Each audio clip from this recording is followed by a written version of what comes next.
দ্বিতীয় দিনের মতো চলছে বাস ও ট্রেনের আগাম টিকিট বিক্রি। রাজধানীর বাস টার্মিনালগুলোতে এবং অনলাইনে যাত্রীরা কাটতে পারছেন টিকিট। বাসে 17 এবং 18 মার্চের টিকিটের চাহিদা বেশি।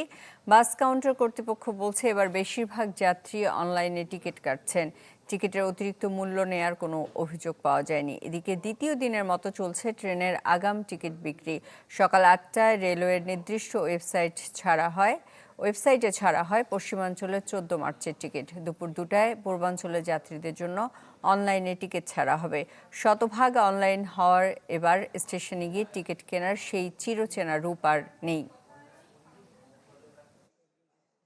ডিজাইন, এলিগেন্স, বিউটি, সেরা পণ্য সবার জন্য জেভিকো।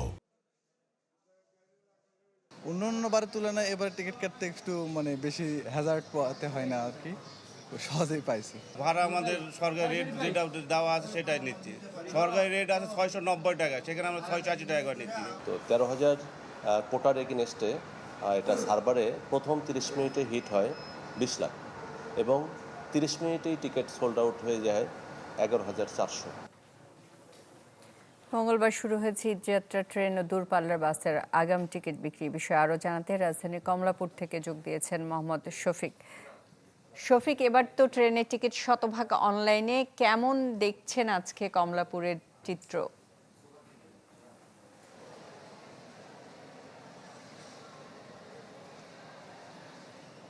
সুস্মিতা, যেহেতু অনলাইনে টিকিট বিক্রি হচ্ছে সুতরাং স্টেশনে কিন্তু যারা আজকে যাবেন তারাই আসছেন, তারা টিকিট কাটছেন এবং অগ্রিম টিকিট যারা কাটবেন বা অগ্রিম যাদের টিকিট প্রয়োজন তারা কিন্তু কেউ স্টেশনে আসছেন না, সবাই অনলাইনেই আসলে টিকিট কেটেছেন। সকাল 8টায় পশ্চিমাঞ্চলের টিকিট ছাড়া হয়েছিল, সেখান থেকে কিন্তু আধা ঘন্টার মধ্যেই আসলে 11,500 টিকিট বিক্রি হয়ে গিয়েছে এবং পূর্বাঞ্চলের যে টিকিট সেটি দুপুর 2টায় ছাড়া হবে এবং আশা করা হচ্ছে যে বা স্টেশন ম্যানেজার আমাদেরকে জানিয়েছেন যে সেই টিকিটও আসলে খুব দ্রুত সময়ের মধ্যেই শেষ হয়ে যাবে এবং কালোবাজারির কোনো ছায়া যাতে না পড়ে এই টোটাল প্রক্রিয়ায় সেই বিষয়টি কিন্তু তারা তদারকি করছেন এবং তারা বলছেন শেষ দিকে গিয়ে আসলে যদি প্রয়োজন হয় সেক্ষেত্রে তারা হয়তো বা স্টেশনে কিছু টিকিটের ব্যবস্থা করবে, সেটি আসলে যাত্রীদের উপস্থিতির উপরে নির্ভর করবে।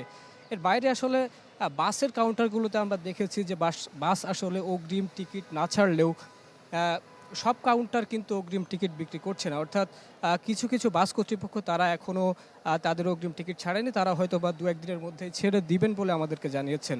এছাড়া আসলে বাস কাউন্টার আমরা মহাখালী থেকে শুরু করে বিভিন্ন সায়দাবাদ বাস টার্মিনাল ঘুরে দেখেছি, সেখানেও কিন্তু যাত্রীদের উপস্থিতি বেলা বাড়ার সাথে সাথে আসলে বাড়ছে এবং যারা বাস কর্তৃপক্ষ রয়েছেন তারা বলছেন যে আসলে কোনো ধরনের চাপ তাদের উপরে নেই। অনলাইনে যেহেতু টিকিট বিক্রি হচ্ছে সেক্ষেত্রে আসলে তাদের সশরীরে এসে যেহেতু কম কিনছেন মানুষ, চাপ কম পড়ছে তাদের উপরে এবং সব মিলিয়ে আসলে এবারের ঈদযাত্রা যেহেতু আমাদের সড়ক পরিবহন মন্ত্রী তিনি বলেছেন যে আসলে কোনো ধরনের কালোবাজারি এবং বেশি মূল্য যেন কেউ না নিতে পারে সে ব্যাপারে আসলে তারা তদারকি করছেন এবং সেই বিষয়টার প্রতিফলন আমরা দেখতে পাচ্ছি মাঠ পর্যায়ে যে আসলে কোনো ধরনের বাড়তি মূল্যও কিন্তু নেওয়া হচ্ছে না, তেমন কোনো অভিযোগও কিন্তু আমরা পাইনি। এই কমলাপুর কিংবা বাস স্টেশনগুলোতে যে টিকিট বিক্রি হচ্ছে ঈদের অগ্রিম, সেখানে কোনো কিন্তু আসলে বেশি মূল্য নেওয়ার ব্যাপার আমরা চোখে পড়েনি আমাদের। সুস্মিতা। শফিক, আপনাকে ধন্যবাদ। ঈদের আগাম বাস ও ট্রেনের টিকিট বিক্রি হচ্ছে সে বিষয়ে আমাদের জানাচ্ছিলেন মোহাম্মদ শফিক।